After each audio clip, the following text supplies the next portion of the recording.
মাঠে এখনো নামেনি স্পেন ও বেলজিয়াম, কিন্তু ইউরো মঞ্চে তাদের লড়াইয়ের আগে সুইজারল্যান্ডে দেখা গেল এক ব্যতিক্রমী দৃশ্য। খরস্রোতা আর নদীর ঢেউ ভেদ করে আবির্ভূত হলেন এক ঝাঁক সুপারওম্যান। কাঁধে স্পেন ও বেলজিয়ামের জাতীয় পতাকা যেন কোনো সুপার হিরোর আলখাল্লা। এই সার্ফাররা ফুটবলার নন, তবুও তারা যেন হয়ে উঠেছেন নারী ফুটবলের দূত। আয়োজক শহর ধনের আর নদীর ঢেউয়ে ঝাঁপিয়ে পড়ে তারা ছড়িয়ে দিলেন এক উজ্জ্বল বার্তা, প্রাপ্য সম্মানটা হোক সমান নারী খেলোয়াড়দের। সাধারণত আমরা ছেলেদের ফুটবলে বেশি সাপোর্ট দেখি, কিন্তু মেয়েদেরও সেই ভালোবাসা প্রাপ্য।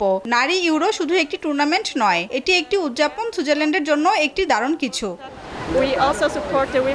মেলানির পিঠে ছিল স্পেনের পতাকা। বললেন স্পেনে তিনি প্রায়ই বেড়াতে যান সার্ফিং করতে, তাই নিজের ভালোবাসার দেশকেই প্রতিনিধিত্ব করছেন এমন আয়োজনে।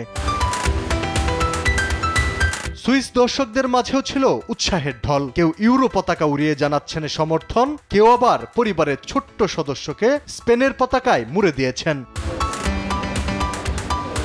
এই আয়োজনের পেছনে লক্ষ্য একটাই, নারী ফুটবলের প্রতি ভালোবাসা ও সচেতনতা বাড়ানো। সার্ফাররা গোল দিতে না পারলেও তাদের ভেসে বেড়ানো সেই বার্তা জানিয়ে দিল, মেয়েদের খেলা শুধু খেলা নয়, এটা ভালোবাসার, সম্মানের ও সমান অধিকারের প্রশ্ন। আলী আক্কাস, আকাশ, স্পোর্টস ডেস্ক, দেশ টিভি।